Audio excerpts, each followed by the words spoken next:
Come gather round the campfire and hear our ghostly tales of chilling terrors, darkest woes, and anything that goes bump in the night. So cuddle up with your best friend or dare it alone. The darkness is closing in and spirits are calling your name. This is Fireside Phantoms.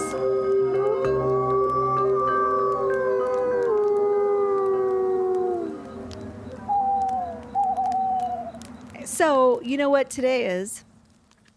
Today is a paranormal paranoid news episode. That's exactly correct, Carol. It's another edition of Paranormal and Paranoid News. Welcome, and thanks for being here.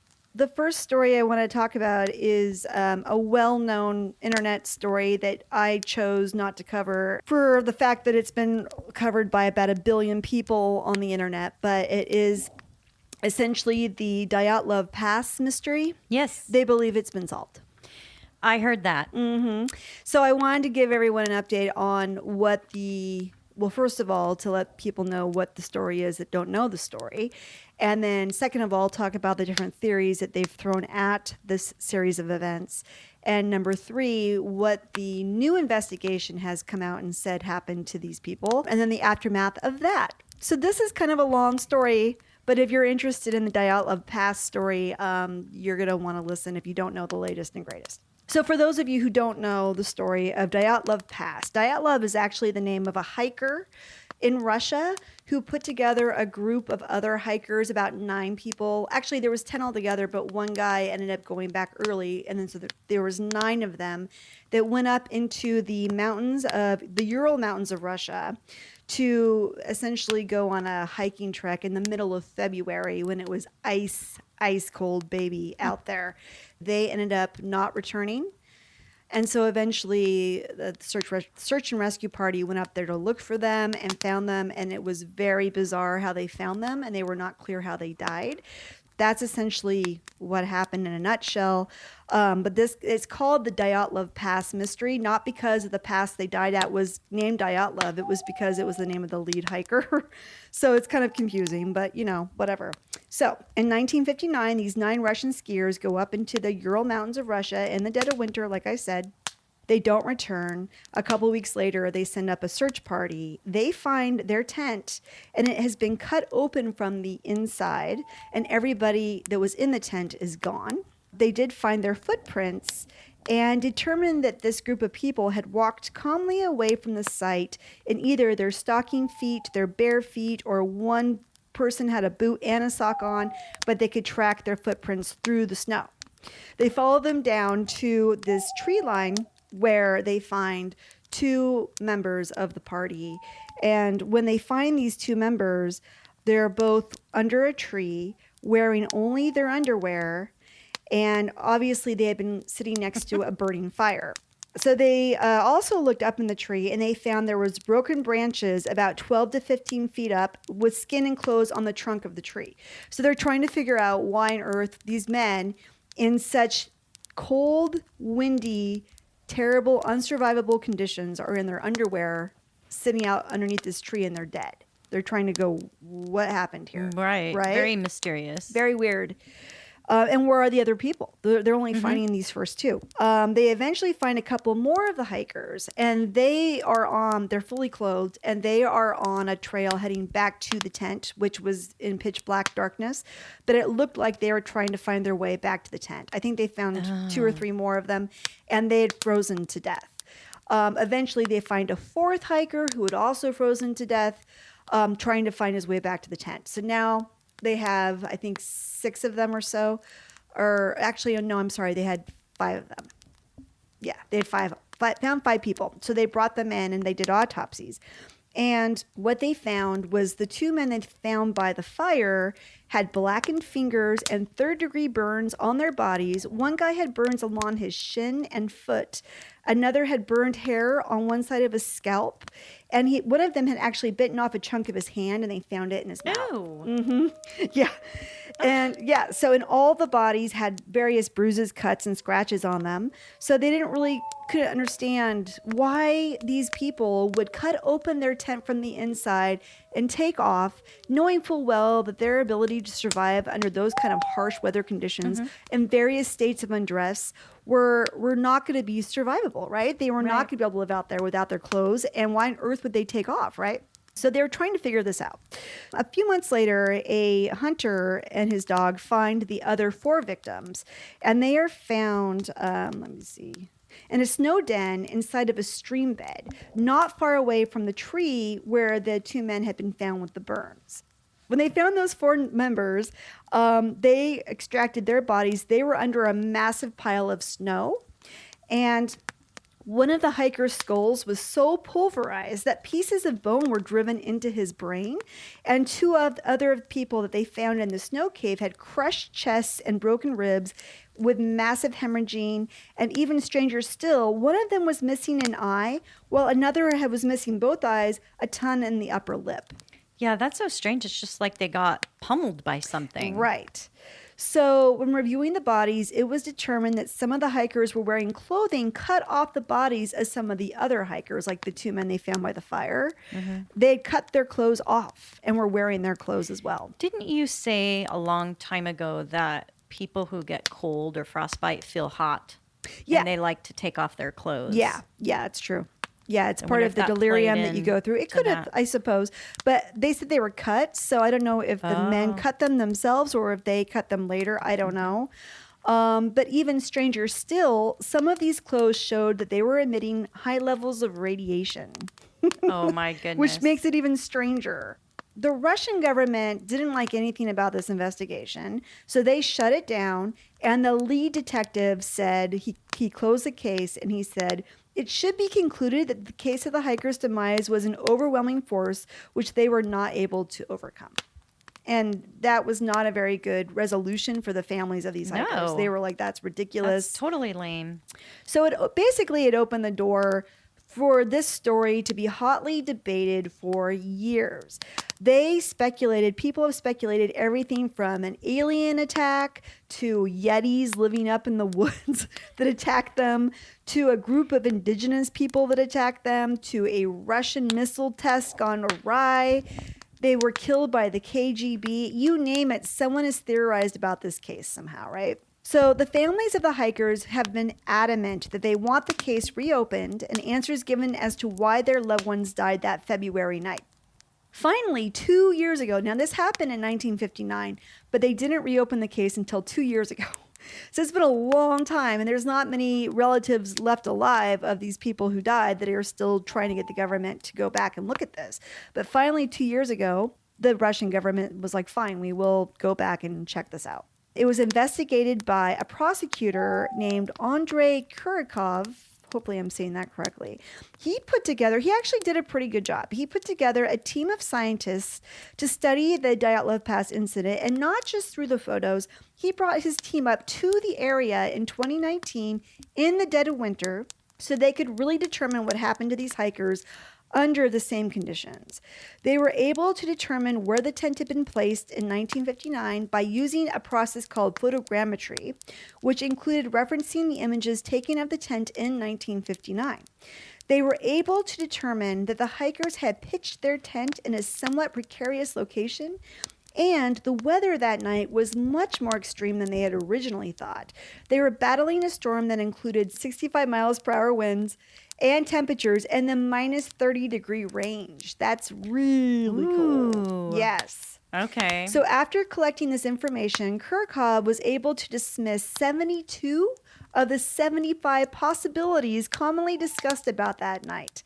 He said, quote, a large class of these 75 versions are conspiracy theories alleging that the authorities were somehow involved in the incident, end quote. So he's basically saying that the authorities were not involved. And I got all this from the New Yorker, who did a great article on this. That's where that quote came from, was the New Yorker. So that left him with three other possibilities. There was either an avalanche, which has been widely discounted as a possibility. Right. There was either a hurricane, I guess they can have a hurricane out in the middle of the winter or somewhere. Or In a mountain? In the mountains, I guess. Okay. That was another possibility. And a slab of snow hit the tent. He was able to discount the avalanche and the hurricane, but that left him with the slab of snow theory, and that is what they believed happened to the group. So here's how it went down. A slab of snow. A slab of snow. Kurikov and his team determined that based off the photos taken by the group of where they pitched their tent in 1959, they put it in a spot that would protect it from these howling winds that they were encountering. However, when they went to pitch the tent, they dug a little bit into the snow, which disturbed some of the snowpack in the area. So the snow did not immediately come tumbling down on them. So they went ahead and pitched it, and they went inside, and they were getting ready to eat, because when they looked inside the tent, they had been laying out their food, getting ready to eat, and they were all getting undressed and getting ready for bed, right? At some point, an unsecured slab of snow slid down the mountain and hit their tent and buried part of it, which is why they cut it open from the inside and jumped out in various stages of undress, because they were not prepared for that. But what they decided was that means an avalanche is coming. So they believed this avalanche was on its way. So what they did was they went ahead and said, okay, we better get out of here. And they calmly walked away from the spot down towards the tree line where they will be more safe, right? Okay, Yeah. So this is what they said. Through their amassed experience, they believed that small patch of snow hitting their tent meant an avalanche was on the way, so they chose to walk away from the tent in order to find a safer area to build a fire and hopefully survive the night, which is what brought them to the tree line in the first place, where the first two men were found. They needed wood to build a fire, so somebody scampered up the tree, broke the tree limbs off. That's why they found the skin and the clothing on the trunk. So they broke off the tree limbs and used that for the fire. However, the fire was not enough to keep them warm. So the two men with the least amount of clothes on were so cold, as an attempt to keep warm, they burned their own body in the fire. One even bit off his hand, either in hypothermia delirium or to see if he could get any sensation to his frostbite finger. Oh my God. This is so awful. It's so awful. Once these men were dead, the others cut their clothes off of them and added it to their own bodies to try to stay warm. At that point, as the theory goes, 3 of the hikers decided to leave the fire area and go back to their tent in the pitch black dead of night, which is why the searchers found them headed in that direction. However, they froze to death before they could find the tent. So why do you think they were trying to get back to the tent? I would think their chance of surviving without a fire would be really awful. Don't know, but that's just part of the theory as to Yeah. why they found them where they did. The remaining 4 that were found in the creek bed in the ravine decided to build a snow cave. However, the stream had hollowed out a tunnel in the area where they were digging, and their digging caused the roof of the tunnel to collapse onto them, smashing them against the stream bed and covering their bodies with 15 feet of snow. The pressure and the force from the impact is what caused the high impact injuries found on their bodies. The missing eyes and tongue were most likely from hungry animals and decomposition. So the last part of Kurikov's theory is regarding the mysterious radiation found on some of their clothes. Yeah, I'm wondering about that. Yeah, he said that 2 of the hikers had been exposed to radiation because of the Mayak nuclear explosion from 2 years prior, which Oh my I'd never God. heard of. Have Wow. you? No. Okay, so there was a nuclear explosion 2 years prior, which caused a radioactive cloud to launch up 200 miles into the air. One of the hikers had worked on the cleanup of this event, and another one had lived in a village in the area that was exposed to the radiation from the explosion. He believes that that is why radiation was found on their clothes. It was left over from a nuclear event 2 years prior, which Yeah, is quite a, that to me that's- is the weakest part of the theory, really, but that's what he's saying. I mean, it's interesting that there was, though, an explosion there or Yeah. some sort of contamination. Right. But yeah, I mean, you know how they say the simplest solution is the right one? Yeah, Occam's razor theory. Occam's razor. I mean, this is a pretty complicated Yeah. set of. There's a lot of all ways these people things. died in various circumstances, and it is quite strange. Right. So, Kirikov held a press conference announcing his conclusion of what happened to the hikers and did so without the permission of the government. His theory had been met with rejection, anger, and punishment. A group called the Dyatlov Group Memorial Foundation has written to Kirikov's boss telling him that they believe the hikers were killed by, quote, the atmospheric release of a powerful toxic substance, end quote, and tend to adopt the secret weapons theory as the correct one. So that they were testing secret weapons out there, and that's what happened. The families of the dead are also angry with his findings. Even people who followed the story for years have rejected this conclusion. Kirikov was ultimately removed from his post and put into a new position. The foundation is demanding another investigation into the hikers' deaths. The saddest part about the story, Carol, if Kirikov's theory is correct, that means that the members of Dyatlov's hiking party died because of their vast experience. So this is what the New Yorker says, quote, Really? Mm-hmm. Kirikov noted that although the skiers made an error in the placement of their tent, everything they did subsequently was textbook. They conducted an emergency evacuation to ground that would be safe from an avalanche. They took shelter in the woods. They started a fire. They dug a snow cave. Had they been less experienced, they may have just remained in the tent, dug it out, and survived. But avalanches are by far the biggest risk in the mountains in winter, and the more experience you have, the more you fear them. The skiers' expertise doomed them. That is so sad. Isn't that sad? I have been fascinated with that story for so many years. Yeah. And there never seemed to be any rational explanation other than like an otherworldly event, like a monster or some alien, attack or something like that. Right. So this is really interesting, and I'm pretty impressed. Yeah. I mean, I'm pretty impressed. I think it's probably close to accurate. Now, a lot of people are angry about this, so I'm not trying to piss anybody off. Yeah. But after hearing that, I'm like, that makes logical sense that they would think it was an avalanche coming, which is why they chose to leave the tent. But the radiation part, I think, is the weakest part of the theory. But it isn't. It kind of explains 98% of why things went down the way they did. Mm-hmm. And if you think about the snow hitting their tent, the way that they decided an avalanche was coming, they went out to the fire. What happened at the scene of the fire, which is horrific. What happened at the snow cave is horrific. And then what happened when they were hiking back to the tent is also bad. Right. Like, these people were doomed. And if there is a paranormal element to this, it was that some evil force was out to get them that night one way or the other. It's the stuff that horror movies are made of, but I think it's more like...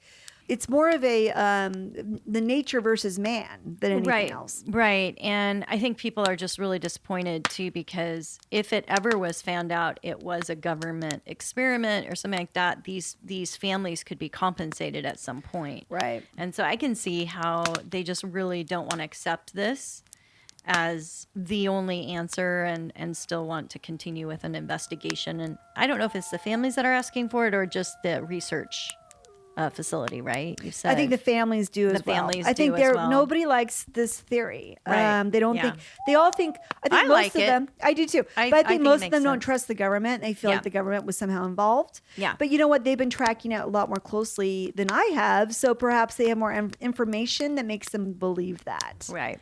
So who am I? But it's an interesting theory. Yeah, I heard that they had come up with a theory, and I hadn't read about it because I was like, oh, they're just going to say it was an avalanche. So I'm glad at least they didn't just, not an avalanche per se, but because there would have been more evidence of an avalanche, which is why that was discounted early on. But a small slab of snow would make sense. Yeah. Yeah. Wow, very cool. Yeah. So there you go. Maybe that's what happened. We're just putting that out as a maybe. We're not saying that it did. We're just saying perhaps. Perhaps. Okay.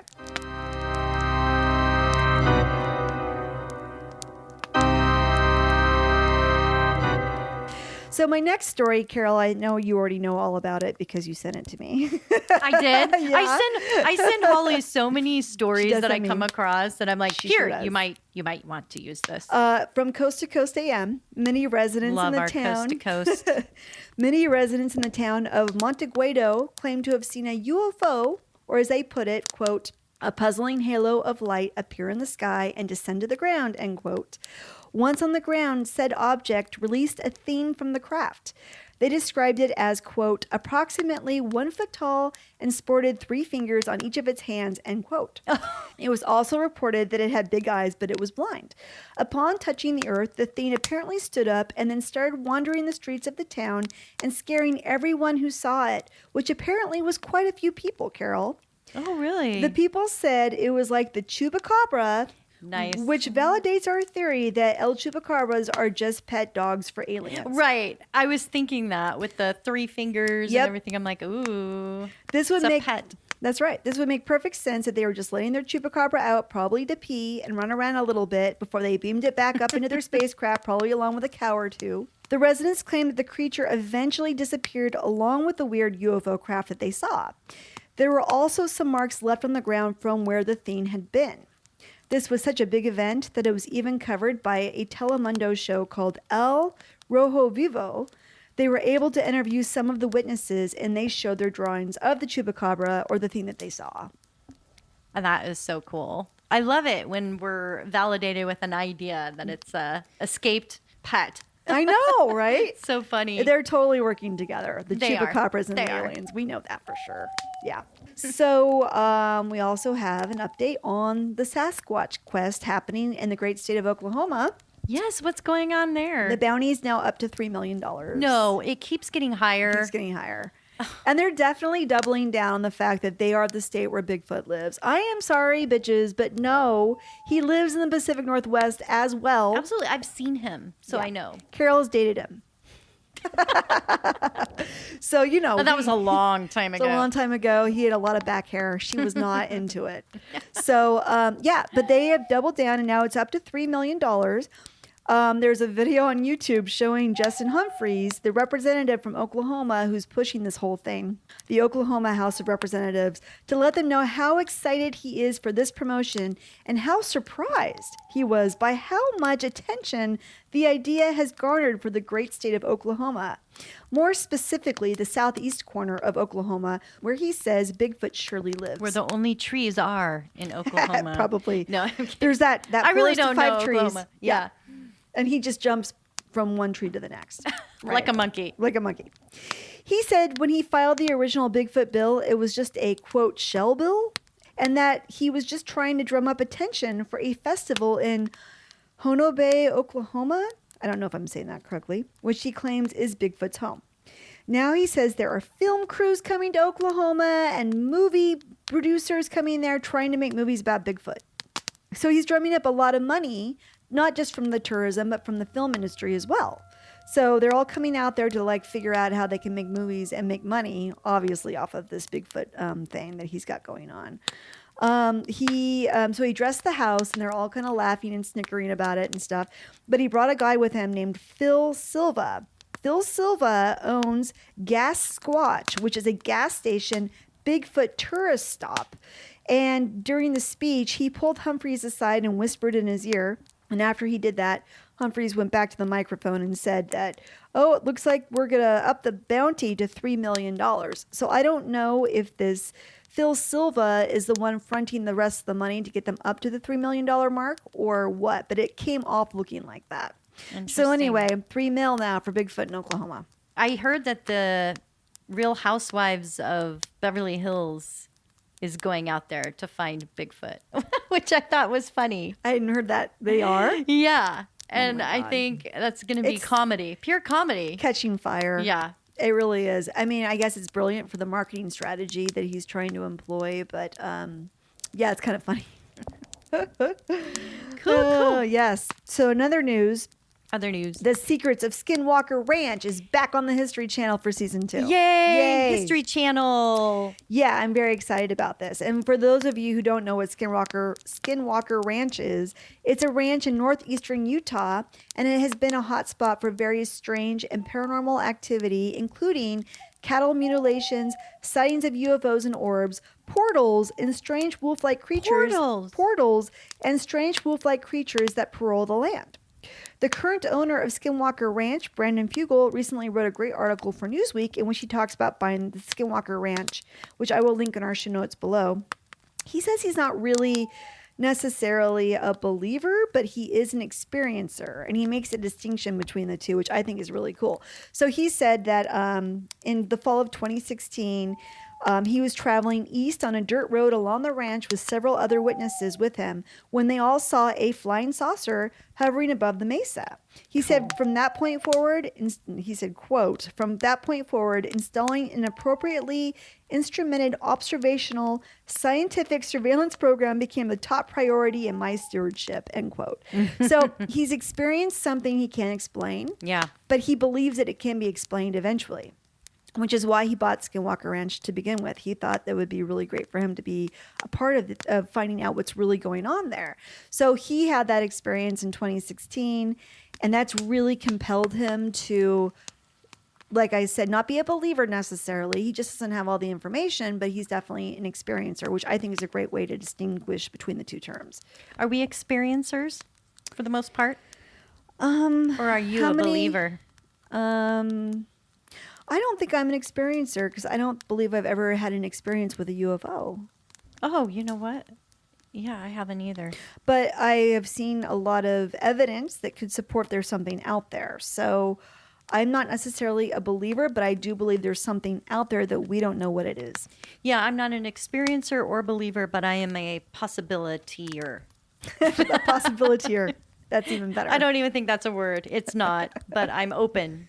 You're open to the possibilities that it could be something that we don't know. The truth is out there, Holly. Thanks, Fox. That's what I'm after, the truth. Cool. All right. So the reality show that he went ahead and signed up with the History Channel for has a season out where he's brought in a bunch of scientists to do different experiments on the land to try to figure out how the land will react, or the UFOs will show up, or whatever else may happen. So the first season was pretty interesting. Now there are a couple episodes into the second season, which I've been watching, but I won't go into detail about them now. I'll wait for the entire 10 episodes of season 2 to air first, and then I'll do a recap. But it's interesting that they're doing a bunch of different experiments to see what they can find out. But again, it's a reality show. So how much of this is scripted and how much of this is bullshit? I don't know. Yeah, they have to make it entertaining. So they have to keep coming up with new and better information. And that's where it kind of gets dicey because it's like, well, you got to make it good. You can't just say the same thing over and over again. Yeah, exactly. Yeah. So anyway, you guys can tune into the Skinwalker Ranch. If you don't want to wait for my update after all the episodes have aired, you can just go ahead and watch for yourself. It airs Tuesday nights on the History Channel, 9/8 Central Time. And no, we do not have a deal with the History Channel. And you're welcome, History Channel, for your free advertisement from Fireside Phantom. We do not have a deal with them. We're just letting you guys know if you're interested in it, where to find it out. So my last story, Carol, is about the Fresno Nightcrawlers. Remember I talked about them a while back? Wow, I love them. They're so creepy. They're so creepy and cool looking. So cool. Yeah, they are. Have they been spotted again? They've been a couple more spottings of the Fresno Nightcrawlers, but not in Fresno and other places. Oh. A man and his wife in December of 2014 were driving home in rural Highland County, Ohio. Oh, Ohio. Apparently the man spotted, quote, an entity that was asphalt gray and about 7 feet tall. He had no arms that he could see, but muscular in the leg area, no jawline, and its legs were bent backwards and it leaned forward as it ran. The thing ran across the road in front of them and off into the woods. The wife did not see it, but her husband, who was a former Marine, yelled out when he saw it, which got her attention, but by then it was gone. And the Marines, they're not scared of anything. No, they're not. They really aren't. They're not. The wife had her husband draw a sketch of the creature. They had no idea what it was, so they reported it to MUFON, which is the Mutual UFO Network. Right. So there was another sighting in Ohio, and then there was a man in the Bronx who said he also saw something very similar to a Fresno Nightcrawler running down the streets. And he said that he felt like it was communicating with him telepathically, saying, ooh, it was not going to hurt me, and it made me feel safe. So that's good news that it doesn't seem that they're out there to get anybody. That's really good news. The footage that has been captured of these Nightcrawlers was reviewed on the sci-fi show Fact or Faked. They determined that the footage was legit as they were not able to reproduce it when they tried to fake it for themselves. So yeah. I love it because so many of those fact and fiction, it's always fiction. I'm always like, Right. So there you go. That's the update on the Fresno Nightcrawlers. That people have seen them in other places. They aren't seen a lot. They're very rarely seen, but they have been seen by more people than just the videos we've got of them being in California and Fresno and at the park.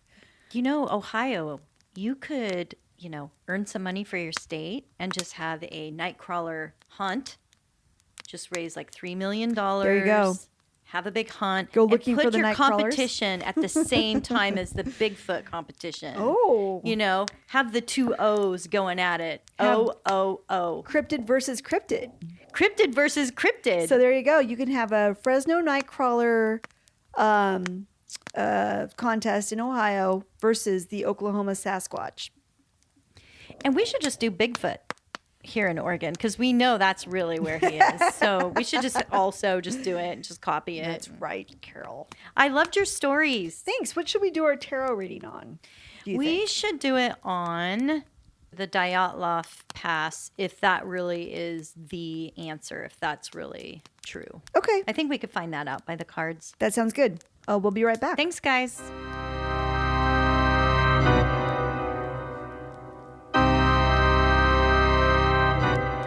Now we are back. Holly, you want to go first? Sure, I'll go first. I am using the Pagan Otherworlds Tarot. It's one of Carol's decks that she lent me. And it's by Linnea, Gits, and Peter Dunham. Thank you guys for your contributions to the tarot industry. Woohoo! I pulled 3 cards, and the question was, is this theory about the Dyatlov Pass mystery valid? What did they say? What I got was the 3 of Swords in the reverse position, the Ace of Swords upright, and the Queen of Pentacles in the reverse position. That means that people cannot let this go. They cannot let it go. And it keeps coming up, and the government finally was like, fine, we'll do it. They're haunted by it. The Ace of Swords upright means new information has come in to explain this is the theory that we're talking about, I believe, right? Or it can mean that new information will be arriving soon, but I'm going to go right now with this is the theory that they brought forth. Mm-hmm. The Queen of Pentacles in the reverse position means that it has been widely rejected. So is it a valid theory? It doesn't, I guess the tarot cards are saying it doesn't really matter if it's valid or not. It's not being accepted. Therefore, it's not going to be considered a valid theory because people are so upset and angry about what has come forward from this investigation, how much mistrust they have over what was laid out before them, that they will not accept it as a reality. So, it just doesn't really matter if it's a good one or not.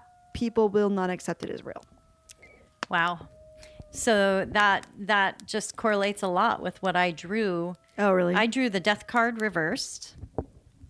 And I'm using the Gregory Scott Tarot deck, artwork by David Corsi. And this one I've also used in the past. So we're revisiting this deck.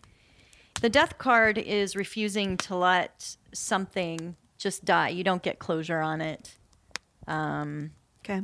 It's supposed to end. This explanation is supposed to let everything just end and be resolved, and it's not bringing closure the way that it should be. Mm-hmm. The 9 of Swords is telling me that indeed the event that happened, the explanation, is pretty close to the truth because it's the 9 of Swords, which is the card of suffering and really just a long drawn out suffering, which would make sense with everything that they went through and It was trying terrible. to get warm and biting their fingers and stuff like that. So it wasn't a quick situation that a lot of us maybe thought happened within a few seconds, you know? Yeah. And then the last card is the 6 of Cups. And that is also reversed. And that's just refusing to move forward. So I do agree with Holly that this explanation is not going to be accepted as the truth. They're just not going to give up on searching for an alternative answer because they're really just looking to blame it on the government. Right. So that's our conclusion. Yes, that's it. All right, everybody. That concludes another edition of Paranormal and Paranoid News. We hope you have a good week. Thank you for joining us. Bye. Bye. As the flames die down, do remain undaunted. Though all hitchhikers are ghosts, And all dolls are definitely haunted.